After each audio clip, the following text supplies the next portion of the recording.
जब प्रभु कृपा करते हैं ना तो वह नहीं देखते मैं कितना बड़ा कार्य कर रहा हूं।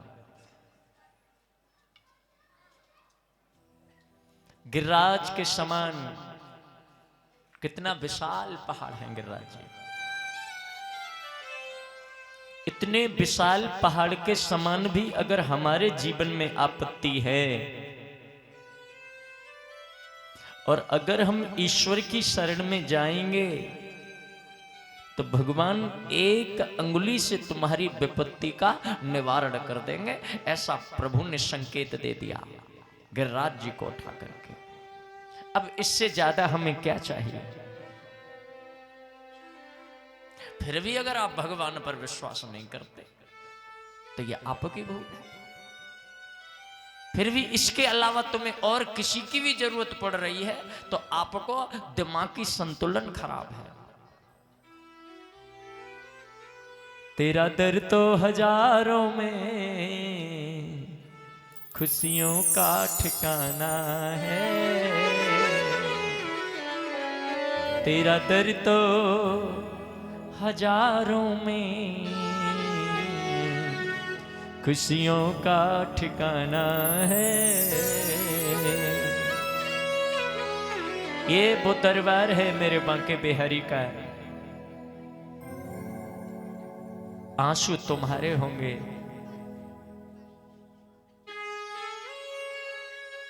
और हाथ उनके होंगे। 7 दिन रात बरसात होती रही। मतलब 7 दिन रात ब्रजवासियों के ऊपर जुल्म होता रहा। इंद्र कौन है? साधारण आदमी समझते हो उसे। देवताओं का मालिक है, जिस देवता को जो बोलेगा करेगा। मतलब ठन किसकी रही है ब्रजवासियों से? देवताओं की। लेकिन सपोर्ट में कौन है? बांके बिहारी। भगवान बोले ब्रह्मांड के सारे देवता उधर बेशक, मैं हूं ना यार। दुनिया वाले तो तुम्हारा बिगाड़ेंगे क्या? सारे देवता इकट्ठे होकर के भी ब्रजवासियों को इतना भी दुख नहीं पहुंचा सके क्योंकि भगवान थे। 7 दिन रात तो बारिश होती रही और एक भी बूंद भगवान ने कह दिया जमीन पर नहीं आने दूंगा। मतलब एक भी दुख का बूंद पृथ्वी पर नहीं गिरेगा। ये मेरी ताकत है। जितनी ताकत लगानी है लगा ले, इंद्र क्या करेगा। यह अध्यात्म कथा है। भौतिक दृष्टि से देखे तो 7 दिन रात बारिश हुई, पानी गया कहां? इतना विशाल पानी। कुछ लोग कह देते बूंद गिरती थी जल जाती थी खत्म हो जाती थी। मान लिया जल जाती थी खत्म हो जाती थी। सबसे बड़ा पाप क्या है? सबसे बड़ा पाप है पानी का दुरुपयोग करना, पानी को नष्ट करना। हाँ या ना? आगे आने वाली पीढ़ी को कितनी समस्याओं को फेस करना पड़ेगा। ये दस्तक अभी से शुरू हो गई है।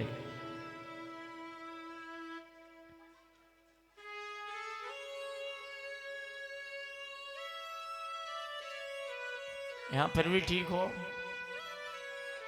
हमारे यहां जाइए। समर चलेगी डायरेक्ट। नल से कौन नहरा बाल्टी से?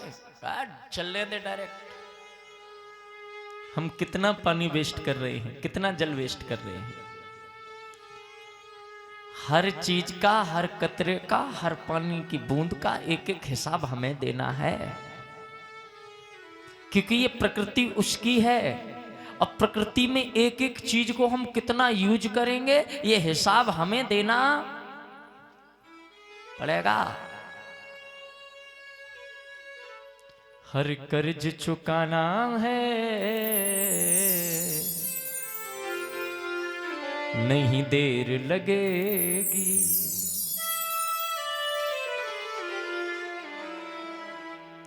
आखिर तुम्हें जाना है, नहीं देर लगेगी। ना हीरे ना मोती,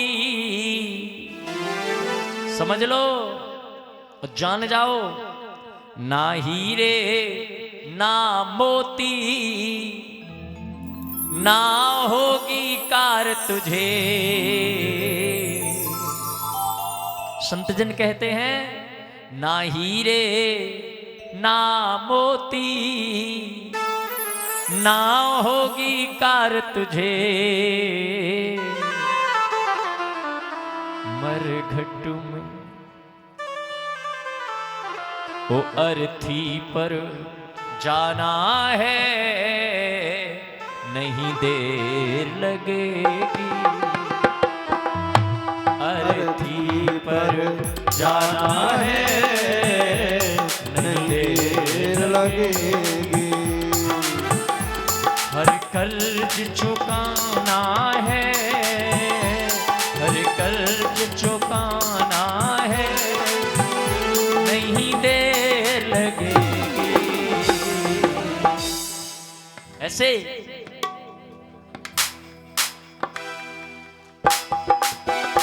एक दिन तुझे जाना है, नहीं देर लगेगी। एक दिन तुझे जाना है, नहीं देर लगेगी। हरि बोल।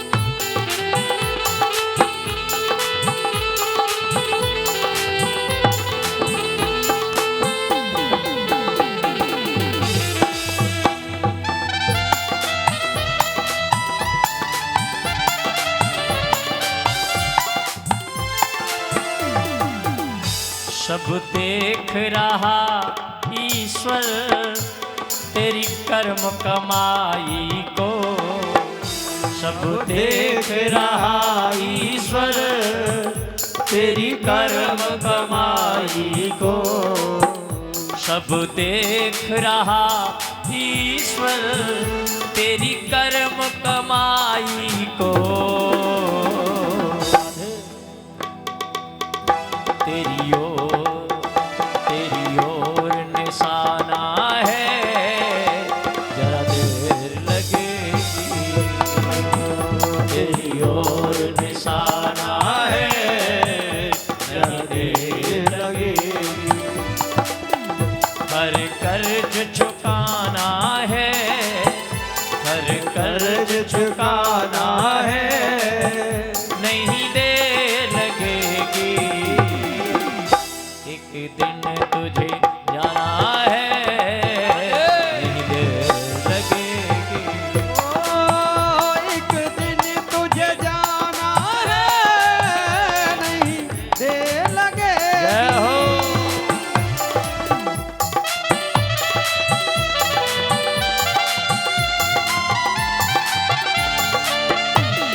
राधे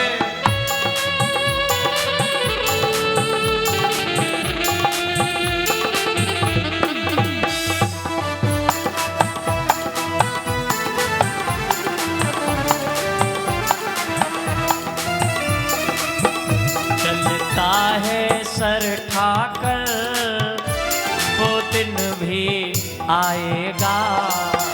चलता है सर ठाकर वो दिन भी आएगा। चलता है सर ठाकर वो दिन भी आएगा।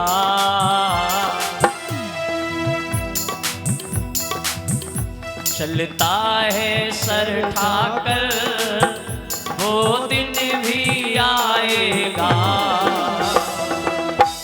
दोनों हाथ ऊपर और भाव से बोलेंगे, चलता है सर ठाकर वो दिन भी आएगा। ये सर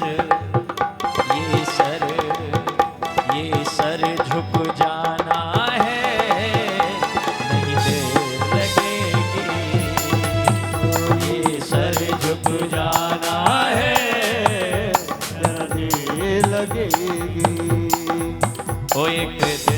तुझे जाना है, नहीं देर लगेगी। एक दिन तुझे जाना है, नहीं देर लगे। मेरे राधा रमण, मेरे राधा रमण, भज राधा रमण, भज राधा रमण, भज राधा रमण, भज राधा रमण, भज राधा रमण, भज राधा रमण। ना था कि ये जल को दूषित कर रहा है, इसलिए तो ना था कि जल दूषित कर रहा, तो बोले निकल भाई यहां से। तो परमात्मा जल को नष्ट तो कर ही नहीं सकते, वो पानी गया कहां फिर।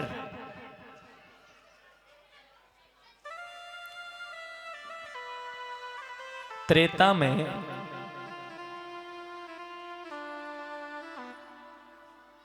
देखो, आपके घर में कोई अगर अतिथि आ जाए, आई मीन जैसे किसी को खाना बनाना पड़े, जो हमारे घर में गेस्ट आया है, तो प्रयास करो कि उसके लिए खाना अपने हाथों से बनाओ। अगर असमर्थ हैं हम, इतना नहीं मैनेज कर सकते, नहीं कर सकते, तो उसमें भाग तो लो भाई, मेहनत बराबर करो तो फल मिलता है। जानकी मां को देखिए। अच्छा, मैं इस चीज के बड़ा खिलाफ रहता हूं। घर में ठीक है, आप बर्तन के लिए नौकर रख सकते हैं, सफाई के लिए रख सकते हैं, लेकिन दो चीजों के लिए तो नौकर नहीं रखना चाहिए। एक तो भोजन बनाने के लिए, और एक रसोई और मंदिर की सफाई के लिए। वो स्वयं करो अपने हाथों से। यदि अस्वस्थ हैं, कोई परेशानी है, कोई प्रॉब्लम है, तो आप नौकर रख सकते हैं, बाकी नहीं रखना चाहिए। इतनी भी आजादी ठीक नहीं है कि सबके लिए यह भी लगाओ वो भी लगाओ। फिर गृहिणी का क्या मतलब रहा, मुझे बता दो। ये तो गलत बात है ना। हाँ, कोई अगर फिजिकली प्रॉब्लम है तो आप करवा सकते हैं। आपत्ति काल में मर्यादा को छोड़ सकते हैं। जानकी मां को देखिए आप, पराम्बा जगदम्बा जगत भवानी, न तो जब मायके में रही तो रसोई का कार्य किसी से कराया। प्रमाण में आप मिलते, आप कथा सुनते हो पर गौर नहीं करते। लीप खुद नहीं थी यज्ञशाला को, इतने बड़े घर की बेटी महाराज जनक की पुत्री खुद लीप रही है।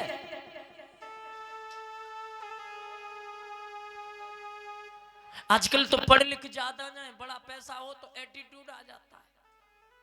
बड़ी हंसी आती है, पढ़े लिखे लोग, उन्हें हिंदी में नंबर बताओ तो लिखा नहीं जाता। ये मेरा खुद का प्रैक्टिकल है। एक जगह हम बैठे थे, खाना खा रहे दोनों, महाराज अपना नंबर दे दो, हमें आपसे बात करनी है। मैंने हाँ बोलो, लिखो नंबर। उनकी बेटी थी बड़ी साफ पढ़ी लिखी। मैंने बोला, मैं हिंदी में बोला। अब वो इधर देखे मेरी तरफ, अपनी मम्मा की तरफ देखे। मैं बोला, इधर उधर काय को देख रही है, लिखो। उसकी मम्मा बोली, इंग्लिश में बताओ। मैं बोला क्यों? बोले हिंदी में लिखा नहीं जाता। मैं बोला तो इसको पढ़ाया क्यों नहीं? नहीं ये वो कर रही है। मैं हमें क्या है? फिर अंग्रेजी में बताया, लिख लो, लिख दिया।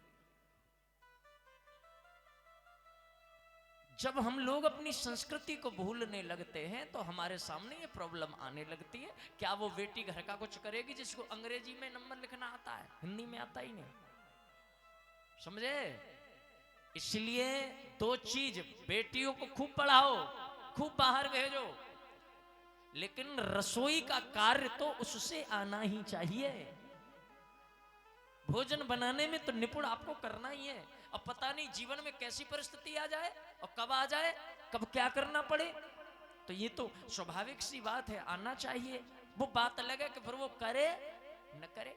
भाई वो जॉब लग गई, उसकी नौकरी कर रही है, वो बेचारी नहीं कर पाएगी फिर। लेकिन आना तो चाहिए।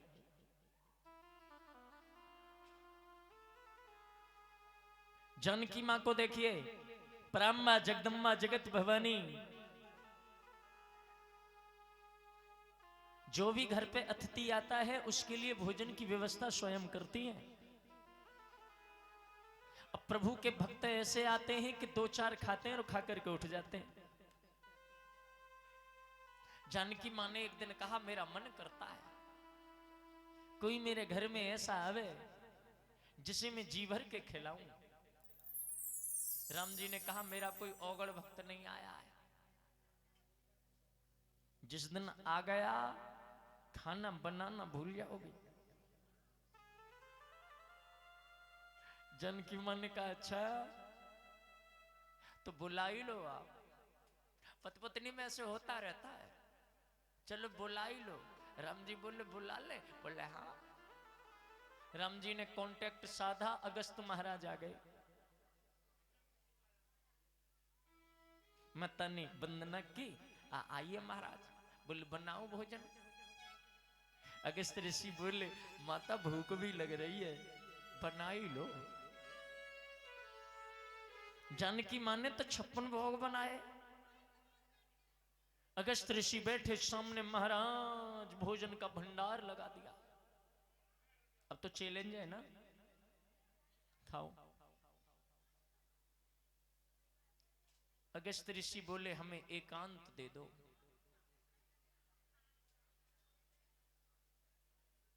माता जी रसोई की तरफ गई, बाबा चुपटे, बाबा ने सारा भोजन खत्म। माता जी ने और परोस दिया, वो भी खत्म, और परोस दिया, वो भी खत्म। खाते खाते 3 दिन हो गए, अखंड भोजन चल रहा है। माता जी भोजन बनाने के परसे गणेश की पत्नी रिद्धि सिद्धि को बुला लिया, तुम खाना बनाओ, मैं परोसूंगी। जिस रसोई में रिद्धि सिद्धि आ जाए, खाने की तो कमी पड़ने की नहीं है। भोजन उधर बन रहा है, माता जी परोस रही हैं। 17 दिन हो गए, अखंड भोजन चल रहा है। माता जी बाबा जी से बोली, एक बात कहूं बाबा, बुरा तो मानना मत। बोलो। यूं के करें, आधो भोजन है जावे तो पानी पी लेना चाहिए। बोले, चिंता न करो माता, जैसे ही आधा भोजन होगा हम पानी मंगवा लेंगे। माता जी तो राघव के चरणों में गिर गई, किस आफत को उठा लाए। 17 दिन में आधा नहीं हुआ। आप ही तो कहती थी कोई ऐसा है जिसे मैं जी भर के खिलाऊं, तो वो खिला लो। माता जी बोली, बस कैसे भी पूरा करा दो, अब कभी नहीं कहूंगी। राघव गए और राघव ने कहा, बस रहने दो, रहने दो। बोला, हाँ ये तो आज्ञाकारी है मेरे राघव के। मुस्कुरा के माता से बोले, माता अब देखो भोजन तो हो गया, अब हमारी इच्छा कर रही है, और आपकी भी इच्छा थी हमें पानी पिलाने की, तो आपकी भी इच्छा पूरी हो जाएगी और हमारी भी हो जाएगी। अब पानी ले आओ। सो माता जी बोली, मैं जोड़ू हाथ। भोजन कराने की इच्छा थी, वो पूरी हो गई यहां तक।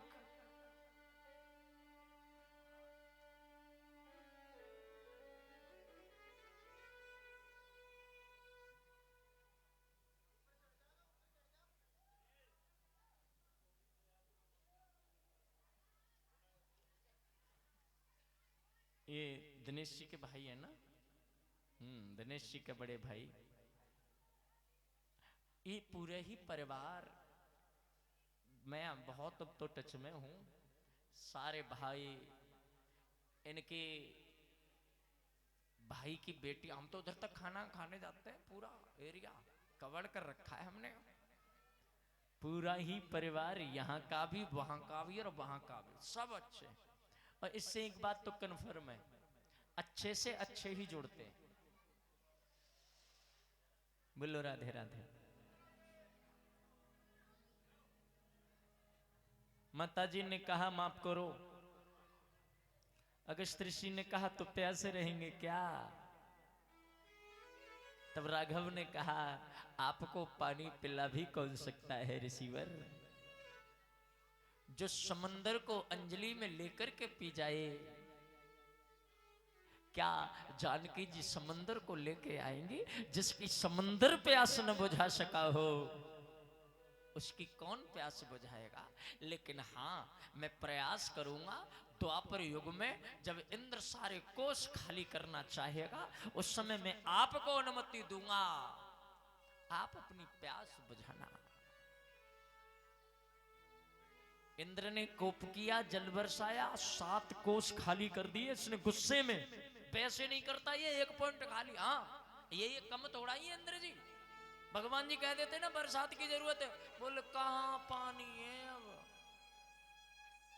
देखेंगे, और ऐसे टाइम पे बारिश करेंगे। भगवान जी कहते अब नहीं करे आया पानी। कभी कभी भगवान जी डांट देते हैं, बोले होश में रहो, होश में।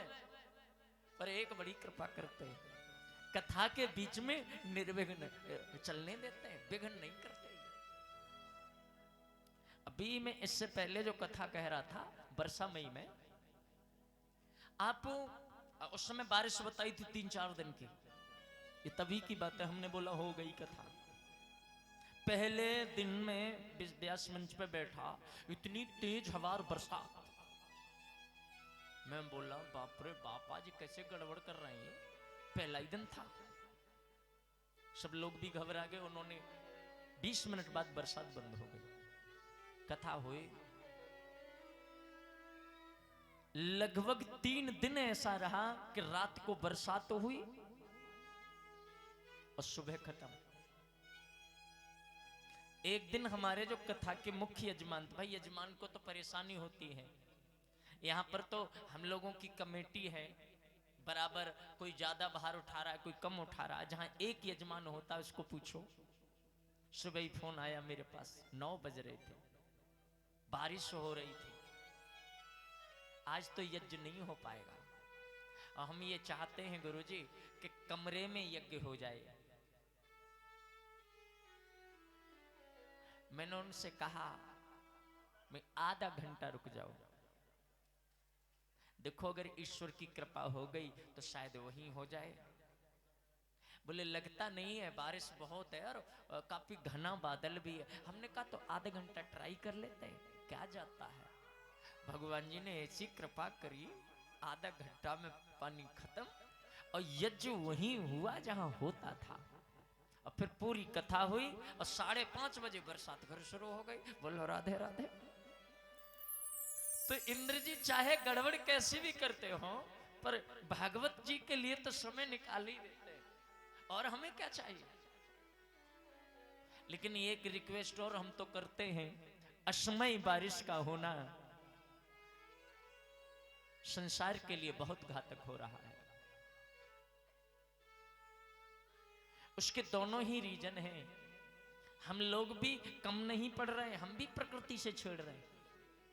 हम उन्हें छेड़ रहे हैं और वो हमें छेड़ रहे हैं।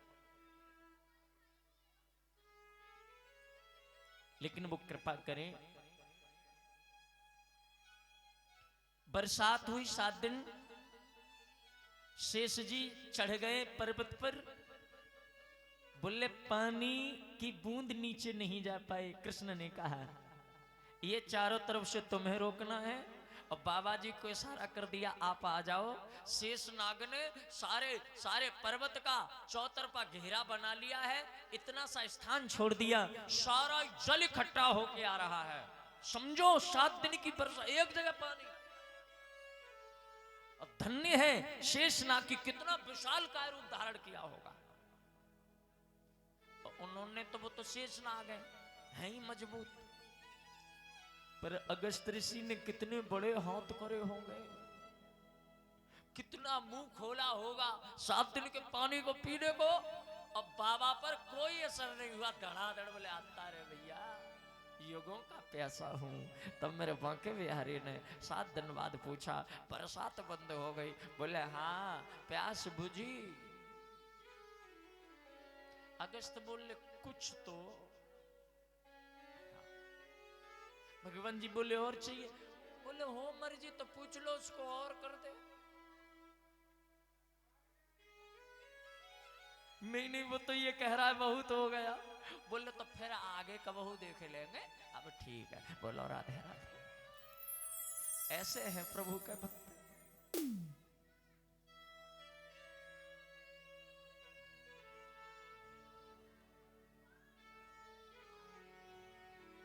तेरा दर्श पाने को जी चाहता है। मेरा मन कर रहा गाने का, आप ही गाओ। जो इतना करुणावान है। तेरा दर्श पाने को जी चाहता है। तेरा दर्श पाने को जी चाहता है। हाँ तेरा दर्श पाने को जी चाहता है। तेरा दर्श पाने को जी चाहता है। तेरा दर्श पाने को जी चाहता है। तेरा दर्श पाने को जी चाहता है। तेरा दर्श पाने को जी चाहता है। तेरा दर्श पाने को जी चाहता है। खुद ही को मिटाने को, खुद ही को मिटाने को जी चाहता है। तेरा दर्श पाने को जी चाहता है। तेरा दर्श पाने को जी चाहता है। हो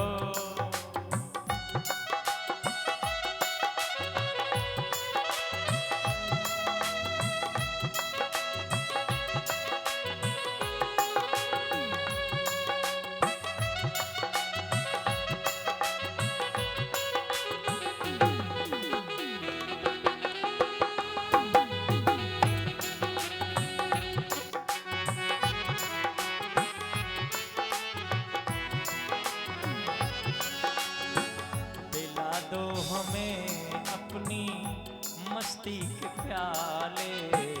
पिला दो हमें अपनी मस्ती के प्याले। हाँ पिला दो हमें अपनी मस्ती के प्याले। पिला दो हमें अपनी मस्ती के प्याले। तुम ही को हंसाने को, तुम ही को हंसाने को, तुम ही को हंसाने को जी चाहता है। तेरा दर्श पाने को जी चाहता है। तेरा दर्श पाने को जी चाहता है। तेरा दर्श पाने को जी चाहता है।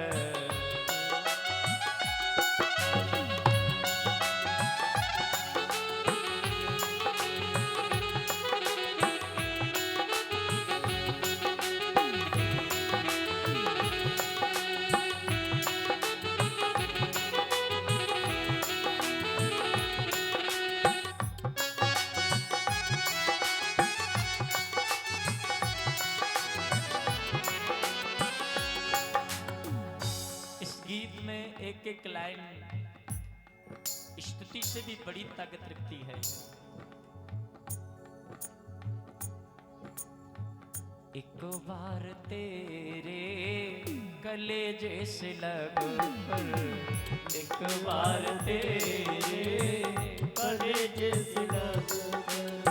अकेले में कभी हो मन दुखी हो तो रो मत, भगवान से कहो हे मेरे मालिक एक बार तेरे कलेजे से लग कर, एक बार तेरे कलेजे से लग कर। एक बार तेरे कलेजे से लग कर, एक बार तेरे कलेजे से लग कर। अपनी सुनाने को, अपनी सुनाने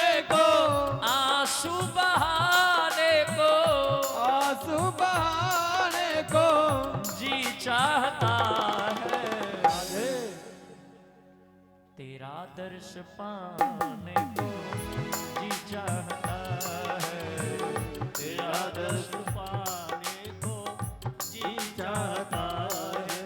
जय हो।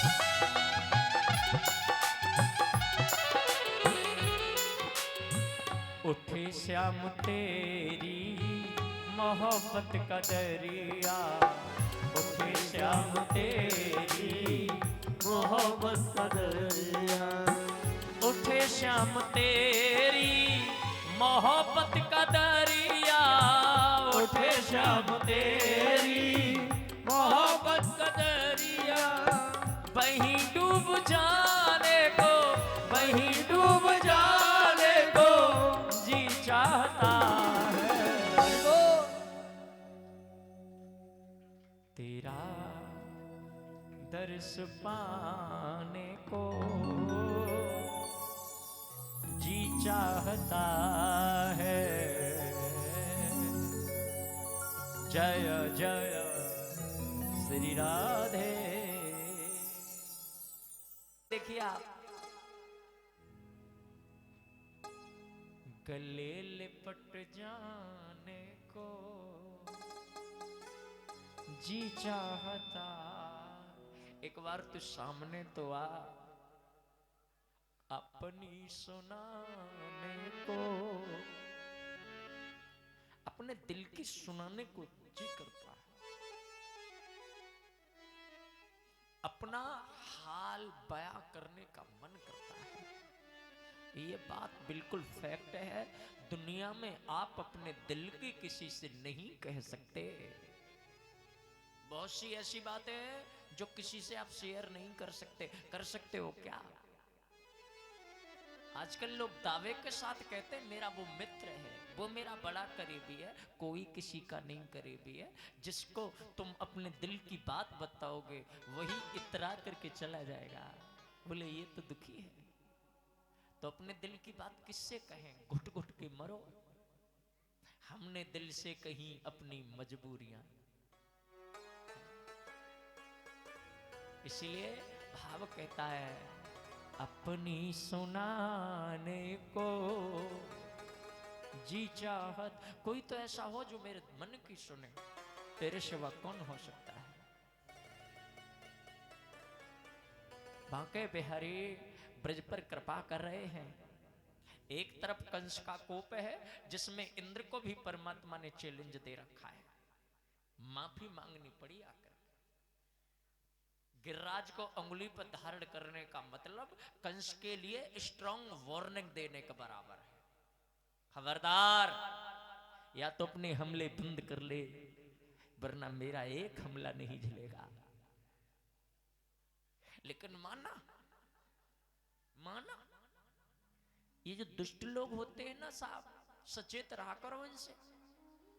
ये जब मौका मिलेगा आप पे वार करेंगे। ये कोई भी चांस छोड़ते च नहीं है। आपको बस सचेत रहना। भगवान 24 आवर अपने सारे मित्रों को भी अलर्ट पर रखते, भाई तैयार रहना। और ग्वाल तो इतने मस्त ही, जिस दिन से पहाड़ अंगुली पर उठाया है उस दिन से लाठी हाथ में ही रखते। बोले चिंता न कर, अपने है ना, तू घबराइयो मती लाला, हम तेरे संग है। भगवान बोले बहुत ही बढ़िया।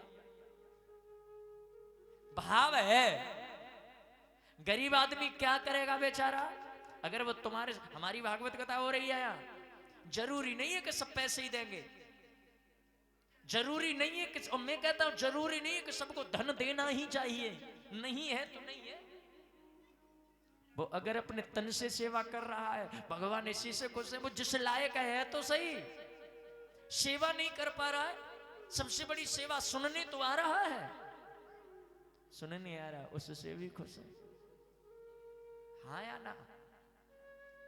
ये कृपा है उसकी। और ग्वालों को बेचारे कर क्या सकते हैं, लेकिन ये जरूर कहते हम तेरे संग ही हैं, तू टेंशन मत लियो। भगवान बोले बस तुम ही संग बने रहो और मुझे चाहिए क्या। नारद जी ने थोड़ा सा आनंद लेना चाहा, बोले कंस को, नारद जी को आनंद है, बोले इसको चैन नहीं मिलना चाहिए, इसको सुकून मिला तो भगवान ठंडे पड़ जाएंगे। पहुंच गए कंस के पास, ब्राह्मणों की पूजा, संतों की सेवा उस वक्त ज्यादा होती है जब सामने वाला परेशानी में हो। अब क्या करें, हमारा ये काम कैसे होगा महाराज, कोई कृपा कर दो ना, कोई तरीका बता दो ना। तो सुख में कोई याद करता है? हो गए अपने घर बैठो। कष्ट में तलाश के आते हैं लोग, कौन है, कहां, वहां, अच्छा भाई हमारा कुछ काम हो सकता है, काम के लिए आएंगे। नारद जी का बड़ा सम्मान किया। कहिए महाराज मेरा तो एक वही बड़ा प्रॉब्लम है, वो नंद के दो छोरा है न, कृष्ण बलराम। नारद जी ने कहा तो टेंशन काहे को लेते हो, हमला कर दो, आप महाराज हैं, सेना लेके हमला कर। नारद जी चाहते हैं ये हमला करे, समझे ना? नारद जी चाहते हैं ये मथुरा को छोड़ करके वृंदावन में जाए, वृंदावन में जाएगा परमात्मा पर हमला करेगा और भगवान इसका उद्धार कर देंगे, कलेश खत्म। लेकिन ये क्या कमचान चालाक है, ये जाता नहीं मथुरा छोड़ के। हाँ मैं नहीं जाऊंगा। अरे महाराज कैसी बात बता रही हो, हमला कर दूंगा तो बस सारी परेशानियां हो जाएंगी। बोले तो सुनो, काली दह से फूल मंगाओ, 10,000 पुष्पों को मंगा लीजिए आप। बोले तो वो तो लाके दे देगा, वो तो वहां खेलता ही है रोज, उसके लिए बड़ी बात क्या है। बोले नहीं ला पाएगा। बोले क्यों नहीं ला पाएगा? बोले काली देह में रहता है कालिया नाम का सर्प, और ये काली सर्प इतना विषैला है, उसने जीव तो छोड़िए यमुना के जल को ही दूषित कर रखा है।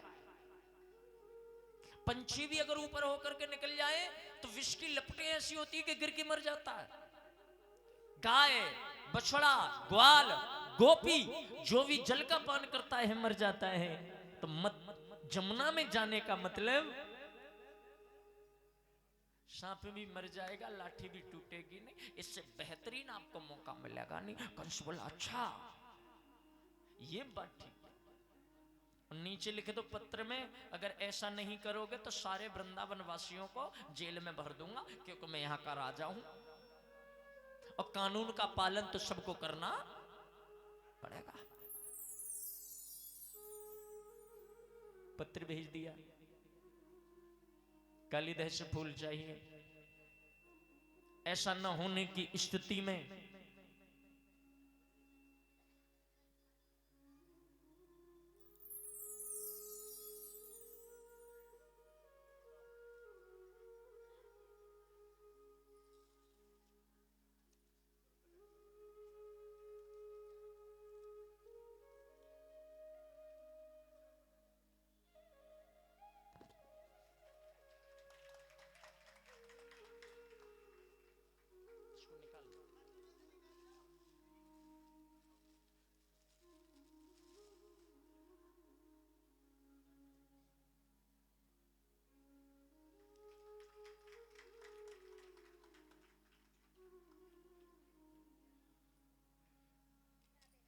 राधे राधे। व्यासमन से आप दोनों के लिए बहुत बहुत धन्यवाद, आपके लिए बहुत बहुत शुभाशीष, बहुत बहुत शुभकामनाएं। ये प्रेम का ताज है, आज आजकल प्रेम मिलता कहाँ है? असल में कोई अगर ये सोचे कि ये ऐसे है या इतने का होगा, इसकी कोई कीमत नहीं आंक सकता। इसमें जो भाव है ना, वो बहुत बड़ा है। मैं व्यास मन से आपके भावना के लिए, आपके प्यारे से भाव के लिए बहुत बहुत धन्यवाद देता हूं। आप बहुत खुश रहें। बोलो राधे राधे।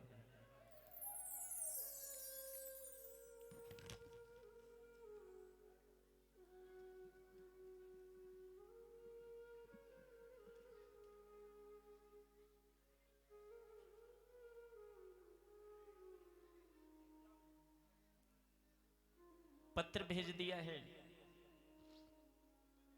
पत्र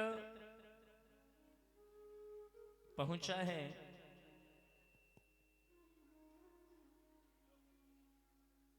भवानंद के पास, जशोदा के पास। ये माँ बाप कष्ट का समाचार बच्चों को नहीं सुनाते, और दोनों ने ये पत्र छुपा लिया।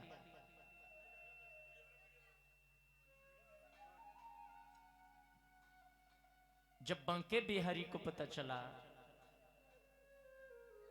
भगवान ने पूछा तो रोते काहे को है मां, क्या हो गया है? मां ने कहा बस तू ठीक रहे। अच्छा, ऐसे बात को छुपाते इसलिए हैं कि बच्चे है तो गुस्सा न आ जाए। राजा है वो, हो सकता है मेरा बेटा पलटवार करने का न प्रयास करे, और ऐसे में अगर मेरे बच्चे को कुछ हुआ तो मैं करूंगी क्या? मां ने वो समस्या, वो पत्र छुपाया, पर भगवान से छुपा गया। भगवान जी ने वो पत्र पढ़ लिया, और कन्हैया पत्र पढ़ के बड़े हंसे। भगवान बोले तू तो बड़ी भोली है मां, चल खाना माखन मिश्री ले आ। मां ने कहा देख, माखन मिश्री तो खिला रही हो, पर तू कुछ ऐसा कदम मत उठा देना जिससे मुझे रोना पड़े। कृष्ण तू घर में रहे, यहां आएगा मैं कंस तो क्या, कंस की सारी सेना से भी लड़ लूंगी, पर तू यहां रहे। भगवान जी बोले हम कहीं नहीं जा रहे मां।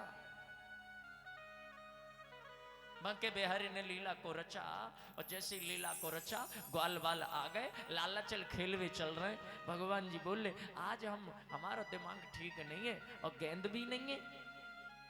बोले गेंद को इंतजाम हम पे है, गेंद और डंडा हम पे, तू तो बस यूं कहे चलूंगा। भगवान जी बोले अगर इंतजाम है तो चलेंगे। दाऊ जी ने कहा क्या इरादा है? बांके बिहारी बोले अब तो इरादा पक्का है भैया जी, खेलेंगे, हम तो आए ही खेलने को है।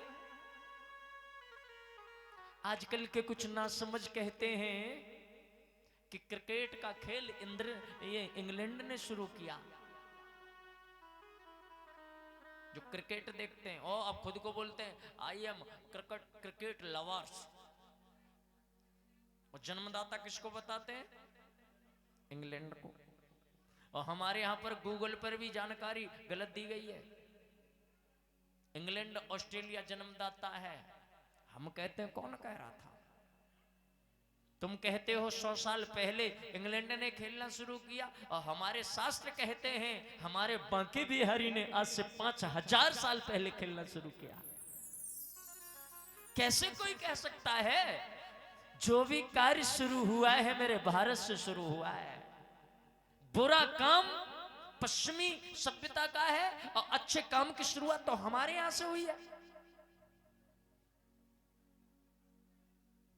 बल्ला जिसको आज मांझ के बना दिया बल्ला, पहले डंडा होता था, मोटा डंडा एक ने हाथ में ले लो। ग्वाल को डंडा लेके गए, और कन्हैया बोले भैया डंडा पर तो हम खड़े होंगे। तो वही फॉर्मेट है सेम, एक गेंद फेंकेगा दूसरा मारेगा, यही तो होता है क्रिकेट में। भगवान ने ले लिया। दाऊ जी ने कहा क्या इरादा है? बोले सिर्फ तुम मेरे सपोर्ट में खड़े रहो दाऊ, खेल होगा और ऐसा होगा कंस के लिए अंतिम वार्निंग दे देंगे। बोले हमसे छेड़ने का प्रयास न करे। अच्छा गेंद किसकी है पता है? श्रीदामा की। और ये श्रीदामा कौन है? कन्हैया का बिल्कुल खास मित्र, बिल्कुल करीबी। ये पूर्णमासी का बेटा है, समझे? ये पूर्णमासी का बेटा है। गरीबी इतनी थी कि पूर्णमासी ने जब इसका पालन पोषण नहीं कर पाई तो जसोदा ने कहा मेरे ही घर में रहने दे।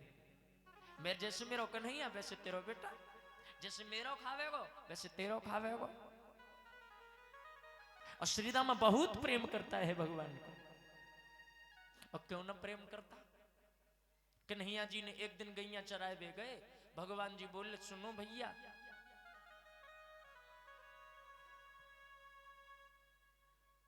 ये बांके बिहारी का नियम है, खुद के घर का खाते नहीं थे, ग्वालों को खिलाते थे। और ग्वालों के घर से रूखा सूखा जो आता था वो स्वयं खाते थे। मैया बड़ा डांटती थी, अरे मैं तो कर करके धरू, तू खवावे और नो, तू अच्छो ना लगे। मैया अच्छो तो लगे पर उनके घर की रोटी भी बहुत अच्छी लगे। मैया बोली तो ना, तो मैया ज्यादा करके भेजती। तो जब ज्यादा जितना आते ना उतना ही बांटते। बोले ले भैया आता पूरा भंडारा धर दो मैया ने, खाओ खाओ। और अपन क्या करते? तेरे घर ते का आयो, अरे दिखाइयो तेरे घर ते का आयो, ए मोने दिखा दे, तू रहने दे लाला, तेरे घर ते तो बड़ा अच्छा आया। बोले मेरा तू खा लेना, चटनी ती खा रहे। ये है मेरे कृष्ण का चरित्र। इंद्र भी तो क्या, ब्रह्मा भी नहीं जान सकते ये भगवान जी हैं। और दामा तो जाता ही भगवान के साथ था तो वो खाता ही था।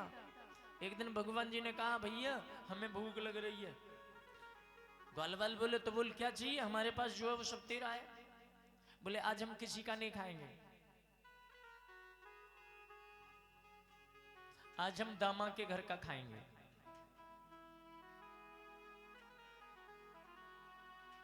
आज हम मधुमंगल के घर का खाएंगे। श्रीदामा का दूसरा नाम मधुमंगल भी है, इसके घर का खाएंगे। मित्र भाव में मर गया। मित्र बोला तो मैं ले आऊं घर पे, ले आओ। माँ से